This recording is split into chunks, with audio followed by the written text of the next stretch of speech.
everyone, it's Alyssa and welcome back to my kitchen for our December episode of Book Cooks. It's dark outside. I'm not doing lunch today, I'm doing dinner. It's getting pretty chilly out, so I decided to make chili. So I'm making this for my dinner tonight actually, and then I'll be able to have it for lunch throughout the week. I'm really excited about it. There's a twist on this chili. It is from the Whole Smith's Good Food Cookbook. This is not a new one. It's by Michelle Smith. She does have two cookbooks, and I featured them once or twice before because they're my favorite go-to cookbooks. I was a little burnt out on hunting through cookbooks, and also just the time of year. A lot of our cookbooks, especially our new cookbooks, are all checked out. So I said to myself, okay, let me go back to one of our tried and true favorites that we have in our collection. And I found this recipe for this chili, and I said, this I have to share with everyone. So the recipe is up on our website for a limited time, but you can come get the cookbook at the library. It is the sweet potato and chocolate chili. So it's a little bit of a twist. There are chunks of sweet potatoes in here. There are no beans. And there is some dark chocolate. I'm going to use cacao powder to be precise. And yeah, some sweet potatoes. So, of course this is a chili recipe. You can do with it whatever you will. You really want to add beans in there, go ahead, but the sweet potatoes are more than enough. You really don't need beans. I've doctored this recipe, or I am doctoring this recipe a little bit myself tonight. What you're supposed to do is you're supposed to start with just a couple of pieces of bacon, and you get them in your large pot, and you start to render out that fat and cook the bacon. Honestly, I went to the store and I was like, I don't really feel like getting bacon. I wasn't feeling the bacon. I'm sure it will add a wonderful flavor to your chili, and I might be missing it a little bit in the finished product, but also I'm fine with it. So I'm just leaving it. The other boo-boo that I made was I forgot to get tomato sauce, so I'm going to use some extra liquid from my diced tomatoes and some tomato paste. So that was a boo-boo that I made. Otherwise, we're going in. What I've already done, you can see I have my onions sweating here. If you're using the bacon, you're just going to cook them in the rendered fat from the bacon. I added a little bit of avocado oil to my pot, and I started cooking that already because it does take some time to get them nice and tender and translucent. I'm not trying to brown them, so, I'm watching, I'm stirring frequently. It should take about, depending on your stove and your pot, anywhere from like 6 to 10 minutes to cook these guys and get them soft. In my oven already, my oven is off, and I'm just keeping it cool. In here, I have my sweet potatoes that I roasted. So I just had some, big honkin' sweet potato. I did 2 sweet potatoes, like a big one and a smaller one. Or you could do like 3 regular size, whatever. I peeled them, I tossed them in oil and salt, and I roasted them for about 35 minutes, and then I turned the oven off, and I'm keeping it warm in here. That way they're kind of brown, they get some color, and we can toss them right in. They'll continue to get soft in the sauce, but it's not going to take forever. It would take so long to cook them over the stove. So I just cube them all up and let them go. So my onions are fairly translucent now, and they're starting to get a little color, letting off a lot of steam. I think now is a good time to throw in my garlic. Remember, we don't want to do garlic right away because garlic does burn pretty quickly. So, don't want to do that. Put that right here. Just stir that up so the garlic starts to get some of the heat. But again, remember, we gotta watch now that the garlic is in there that it does not burn. But once you start to smell the garlic and it's nice and fragrant, then we're gonna move on to the next step.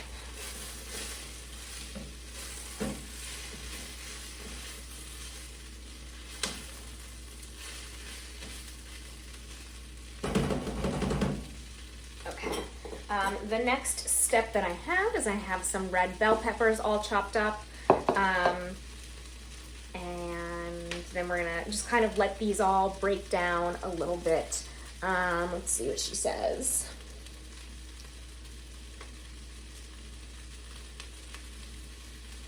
So then what we're gonna do is, once everything's kind of cooked down, I'm gonna push everything to the side and start to brown the beef, like in this pot here where all the flavors and the magic are happening. So you kind of like push it to the side and have like your veggies continuing to steam and break down over here, and then you have your beef on one side. I've never done it like that before, but then also you get to keep all the juices and the fat from the beef, and that sounds great. Sounds great to me, especially because I didn't use the bacon fat, so, you know, it's fine. All right, giving this a good stir. Don't want anything to burn. Very steamy because the onions are giving off their liquid now, right? They're really breaking down. So here come the red bell peppers. Let these start to break down as well.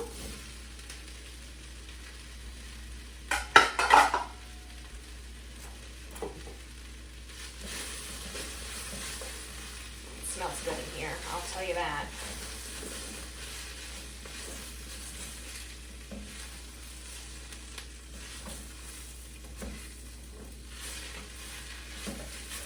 Definitely gotta watch, you don't want your onions to burn either. Like, don't forget that your onions can burn too, so you just want to keep it moving even when you're just cooking the onions. But I'll show you, you can see the onions are nice and translucent with just a little bit of color. There's really no burning happening here. That looks pretty good. Okay. So we're gonna let this all break down a little bit. Keep it stirring. There's some browning going on some of the onions, but remember that's just flavor. I do have the fire roasted tomatoes, which is great flavor. You can also do, sometimes they have the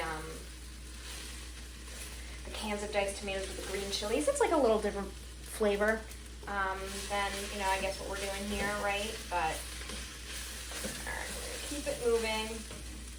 Just want to warm up these bell peppers, let them start to soften up.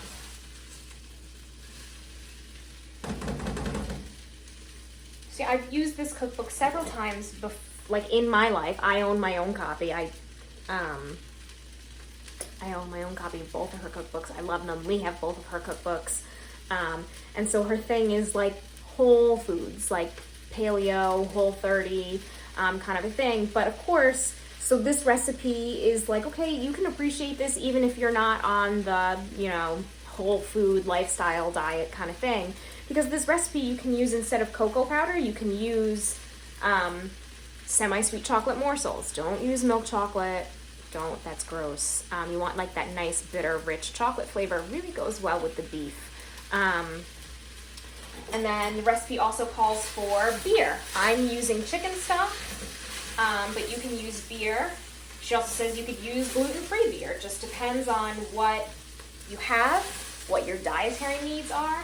But I love that her recipes are really versatile, and so no matter what kind of diet or food restrictions you have, or whether even if you have none at all, you can appreciate her cookbook. I'll show you some of the other recipes in the cookbook in a little bit. I've done it before, but I'll show you. I really think this is a great cookbook. You should come check out. All right, the next thing I'm gonna do,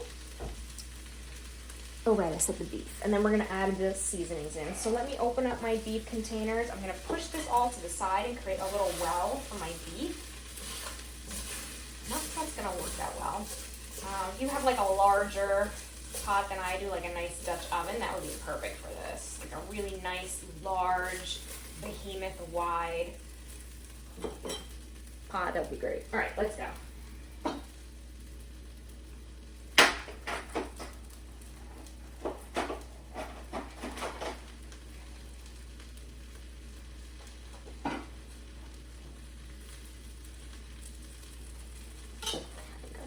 Beef over here. And just dump this in, and then I'm gonna go wash my hands because now beef juice. All right, get that in here. Don't let the paper peppers stay in there. That's gross. Let's not. Rescue the onions. All right, one more. This recipe calls for 2.5 pounds. I only had 2. I'm not mad about it. It's fine. All right, let me get my other one, and then I gotta wash everything.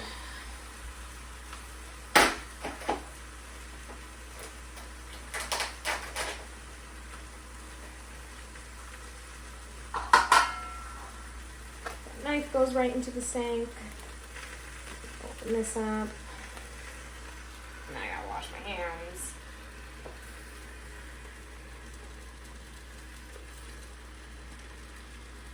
Come on. I want this to get in without the paper getting in. Alright. There we go. Alright, I'm gonna wash everything first. Hang on.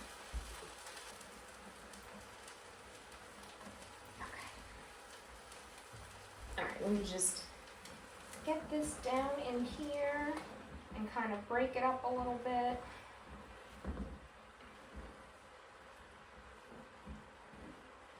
Right, so now what's kind of happening over here, you can see this is all built up nice and high, is that my onions and my bell peppers and my garlic are kind of steaming together because they're sitting on top of each other. And now my beef is starting to get browned. I'm just going to keep breaking it apart and moving it around. I don't want it to burn on the bottom of the pot. And of course, if your onions and bell peppers and stuff get mixed up in there, that's okay, because it's all getting cooked together, whatever. But this is just kind of like, I guess, a method of, here, you can brown it and steam this all together so that it continues cooking in just one pot instead of using different pots or whatnot. All right, I'll try it. There we go. Use whatever beef you like, 80, 85, 90, whatever you like. And then also every now and then give the veggies a little stir so that nothing burns on the bottom of that side over there either. Right, looking good, looking good. Everything will kind of slowly start to combine, and that's what we're looking for. All right, I'm just gonna turn this over. There we go. Keep it moving, keep it moving. It smells really good in here. The onions smell amazing, and now that some of like the juice from the beef is mixing in with the onions, it kind of smells like a burger in here, and I really enjoy that.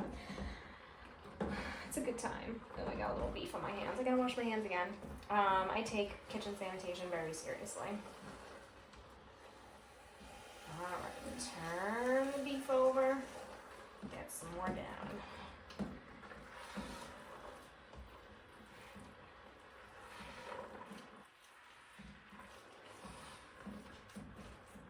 Right, like I think I've said this before, I'm not one of those people who's not into raw meat, but I'm very serious about cross-contamination and safety and stuff like that, so I gotta wash my hands again.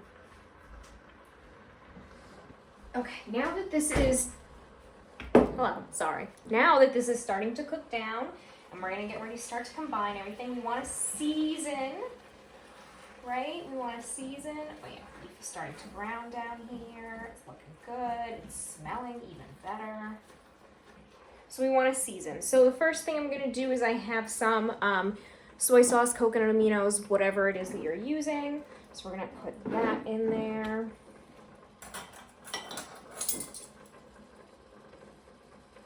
About 2 tablespoons, I think. Mix that all in. And then we're gonna go in with our spices. So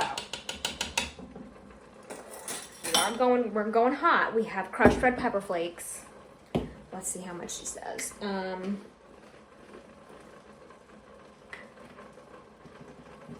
a teaspoon. Right? So I'm just gonna kind of try to eyeball that a little bit. Get that in here. Of course, it's your chili. If you don't like that much spice, you could do less, you could do more. It's your chili. But we do want like a balance, so try to keep your ratios together. What's next? We have some chili powder, 2 tablespoons of chili powder. Okay, just like a nice plain chili powder. So we're going to go 2 tablespoons of that.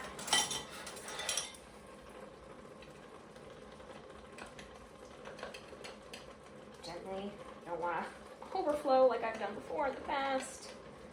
Okay. Nice, good. What else do I have here?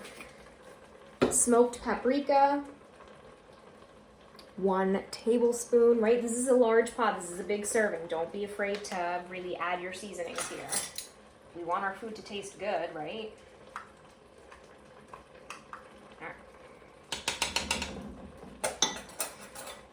And some cumin, which is a tablespoon as well, ground cumin.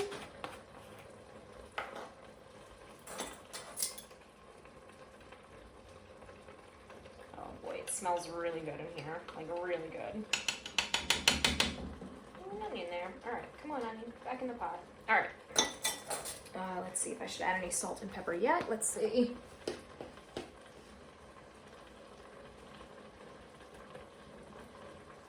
Yeah, so I'm gonna add in some black pepper and some salt.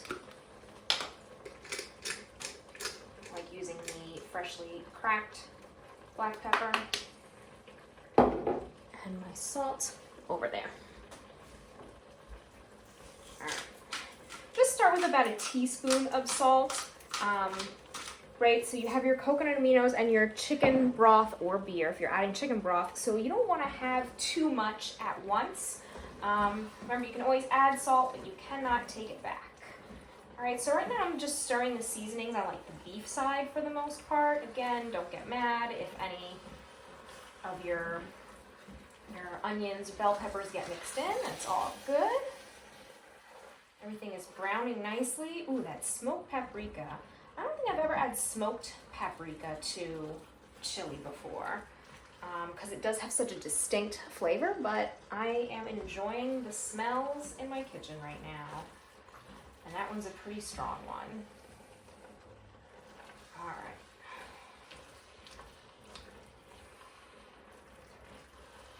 Continuing to get this meat cooked through and combined with the spices.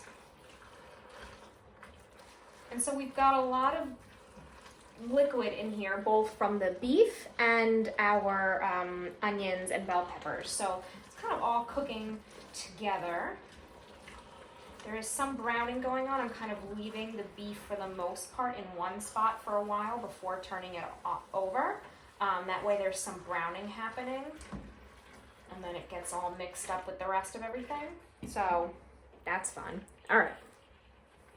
Let me open up a new thing of pepper so I can add more when I go in for a taste. I don't know if I'll need any more, but you know, you're always supposed to taste your food.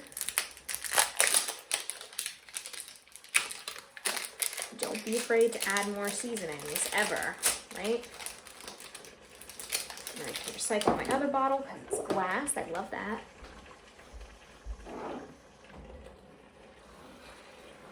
How's everybody doing? You're smelling very good, I'll tell you that much.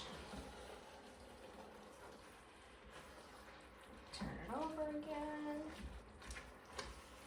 Yeah, the smoked paprika is a very, very strong aroma. Definitely a strong flavor. So I'm kind of curious, but I think it'll actually go really well with the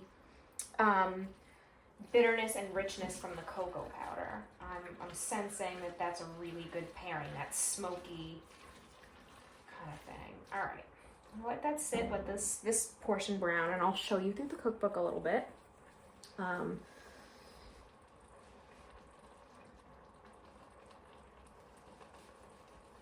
Yeah, because that's like, we're gonna wait until this is all browned through, then we're gonna add the cocoa powder. I have some cacao, it's just less refined, I guess.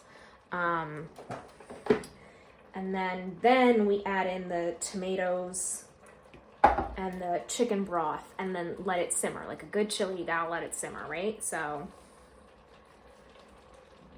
all good. How are we doing here?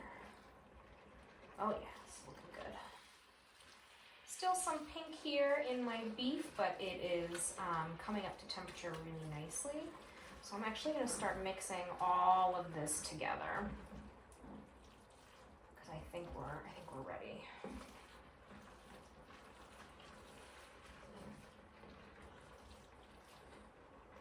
Yep, some pink, not that much. It's cooking through pretty nicely. So I'm just gonna rotate. This is a good arm workout. This is heavy. This is heavy duty chili cooking right here. All right, I'll let that cook a little bit more. By the time I'm done showing you through the cookbook, we can add in our chocolate powder. Then I'll do the liquid, and then I'll let it simmer off camera, and I'll come back and we'll finish it up. All right, so here's what we got. I love this cookbook. Like, really great, just kind of everyday meals. Nothing too fancy, but maybe something that you're like, oh, I haven't thought of all of this before. Like this Harissa chicken salad. So Harissa is a spicy sauce or paste made with a blend of ingredients like chili peppers, garlic, cumin, coriander, frequently used in North African and Middle Eastern cooking. It's become very trendy recently. So this is a chicken salad. Like, you might not think to, what else can I do to spice up my chicken salad? It's easy to take to work. It's fun. It's nice to serve. Chickpeas, chicken, bell pepper, red onion, mayonnaise, harissa, cilantro, almonds, spinach. Sounds great. Green goddess wrap. What was the one that I've done here before? I don't know. These chimichurri party wings. Oh, this, I've done this before.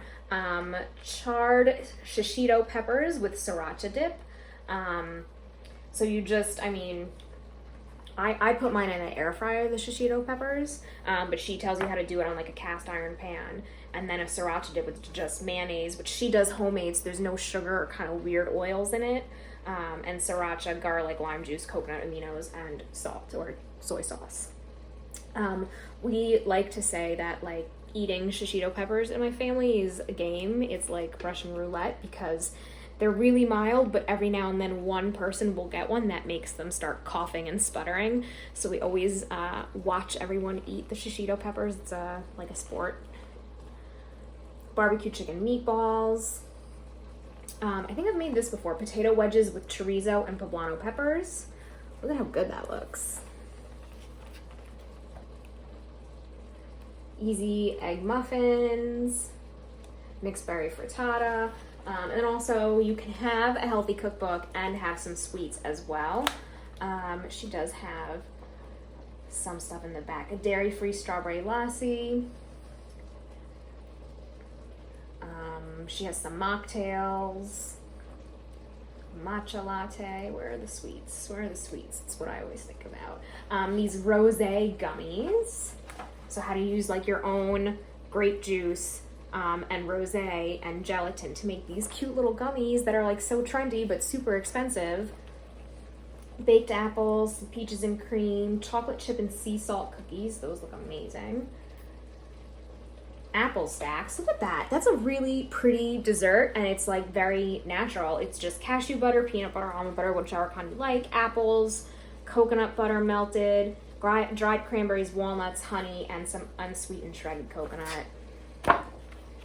What else have we got in here? Dairy-free Jamocha almond fudge ice cream. Blueberry cheesecake yogurt pops. This is a great cookbook. I love this cookbook. She tells you how to make your own homemade chicken bone broth if you would like. There's a whole chapter with sauces and salad dressings, which are amazing. Dairy-free cream of mushroom soup. The one that we're doing. Roasted broccoli with lemon and olives. Spicy charred green beans. There's just like a lot of good stuff in this book. And again, you can doctor it for whatever everybody is eating. It doesn't need to be complicated. And like many of the cookbooks that have been coming out recently, there are, I don't know if you saw, there are little options how to make it paleo if somebody you know is only eating like a primal diet, how to make it gluten-free or how to make it dairy-free, but also not every recipe in here is like that. So, all right, my beef looks like it is cooked through or just about, so when it simmers, it'll definitely finish cooking, so I'm gonna add in my cacao powder.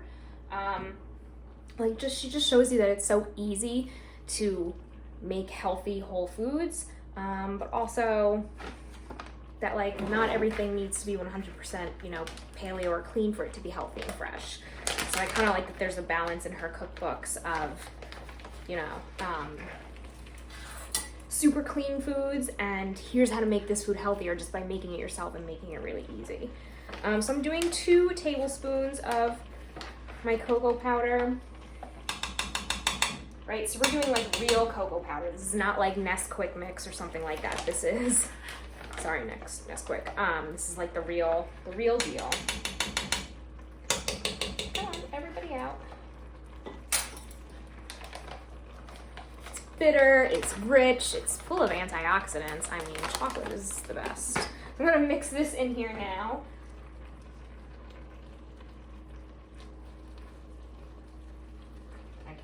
Smell it.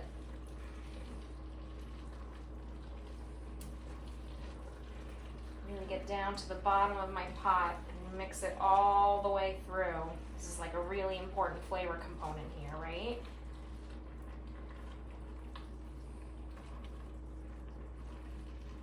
Oh, I smell it with the smoked paprika. Like I was saying, I can smell this really rich dark chocolate smell. Not sweet. And the smoked paprika, what a great combination.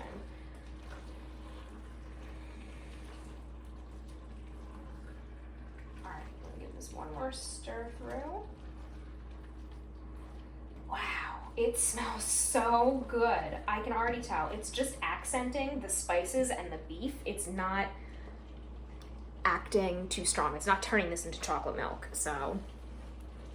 So I'm gonna pour in my tomato paste right now.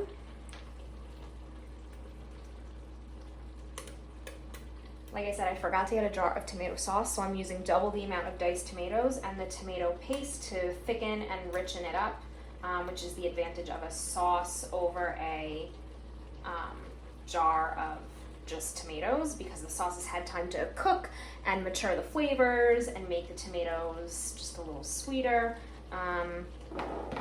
But you know, we go with what we go with in this kitchen. All right, here we go. Add in all of my tomatoes, spill a little as I go, mix that in. Oh boy, this is a big, good smelling pot of chili. You see all of this? This is a big pot of chili and this is amazing. I want everything to come up to temperature. I want to make sure, that was about 2 tablespoons of the tomato paste, so I really want to make sure that that's well incorporated as well. Okay, do I put the chicken broth in now too? So this is 2 cups of chicken broth, or like a 12-ounce bottle of beer or gluten-free beer. She suggests a really nice lager. So not that she gives a name, but she says like go for a lager. Okay, so I'm gonna stir this all together. And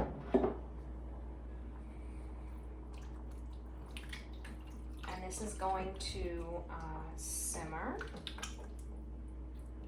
and kind of cook and reduce a little bit. I'm gonna let it simmer uncovered at first, and then I'll cover it because I'll probably start to make a mess once everything comes to temperature. But we're just gonna let it kind of reduce out, some of the extra liquid reduce out. She says for about 10 minutes. Then we add in the sweet potatoes and let it roast for 10 minutes more so all of the flavors come together, and that's gonna be it. So, all right, I will be back in about, I'm gonna do the sweet potatoes and the simmering off camera, so I'll come back in once the sweet potatoes have all been simmered in, and I'm gonna clean up in the meantime, and I cannot wait for my dinner. It smells so good in here. I hope that everybody tries this recipe, and it's not even done, and I'm telling you that I hope that you try this recipe because it smells so good in my kitchen. All right, I'll be right back. All right, there's my chili enveloped by a cloud of steam. It could probably stand to cook down for another 10 or so minutes because there's a lot of liquid in it, but that's probably particularly because I used a lot of diced tomatoes versus straight sauce. But it doesn't matter. Chili, cook it down even longer. That's the best way to have chili, right? I have taken a little taste, and I added some more salt and black pepper, and then I let it continue to simmer. And for my purposes, it's done. But you cook it down as long as you would like. So I'm gonna go ahead and serve this up. Turn off the heat, serve it up. I put my sweet potatoes in before I checked the seasoning, right? So I put my sweet potatoes in, then I let that simmer, and then I checked my seasoning, and then I let it cook down a little bit more. This is a nice hearty bowl of chili. All right. Okay, hang on, let me grab a spoon.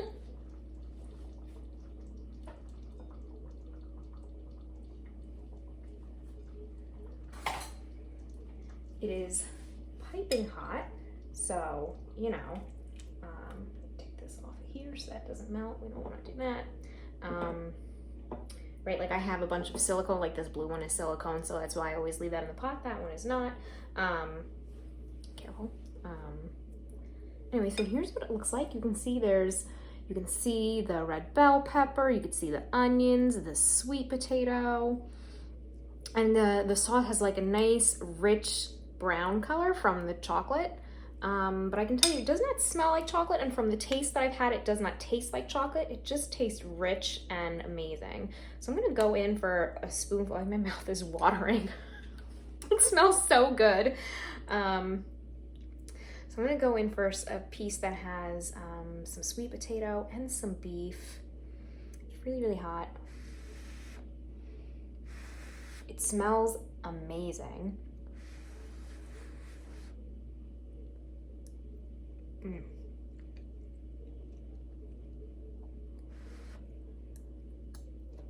They're really hot. Sorry.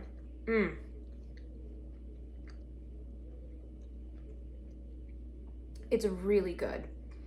Like I expected before, you don't taste the chocolate. There's kind of like a rich flavor that's hidden in there that I think is the cacao powder, but it really works nicely with the smoked paprika, and it creates this beautiful warm flavor on your tongue. And there's a little bit of heat, there's a little bit of warmth, but there's not too much. Like I said, you can add more of those crushed red pepper flakes if that is something that you want, if you want more heat. This is just nice and warm, and I think the chocolate helps to aid that. The smoked paprika, like I said, it's a very strong flavor. I'm a little on the fence about it, but it works with the sweet potatoes. It really works with the sweet potatoes, which just got nice and brown in the oven, so there's some nice rich flavor to them, but they also just got nice and soft in the oven, and then again in the pot when they were simmering. So good. This is good. Those onions are cooked down. There's a little garlic in here. You can taste the cumin. It's really good.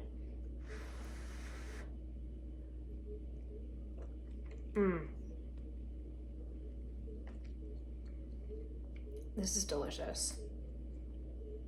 This is really good. I don't have much to say about this, aside from the fact that I'm really excited to go cozy up on the couch and put on a movie and eat the rest of my bowl of chili. This is a really nice hearty bowl. Look at those chunks of sweet potatoes, all of those red peppers and tomatoes. This is a great meal right here. This is definitely not a like put cheddar cheese and sour cream on it kind of chili, but maybe if you do want to add a little something, maybe like a nice soft and mild cheese. Definitely not a cheddar, or not really cheddar. But I don't even think you really need the cheese. This is its own flavor profile here. It's really good. It's really good. You don't taste the chocolate. There's just a little hint of, you can almost taste it on like the back end, but it doesn't taste like chocolate. So don't let the chocolate scare you off. It really just rounds out all of your chili and seasoning flavors, and it works so well with the beef. This is awesome. Chocolate and red meat are a great pairing. I'm super into this recipe. So like I said, you can grab the Good Food Cookbook by Michelle Smith from our library. This particular recipe is on our website for a limited time. And that is the last book cooks for the year, but of course we will do more in the new year, new cookbooks, and we'll try to do some fun things for our new year of programming. So I will see you with book cooks in the new year, but of course I will see you for other programs and inside the library. Before then, come and visit us. We're around and we'd love to see you. Until then, enjoy your meals. All right, bye.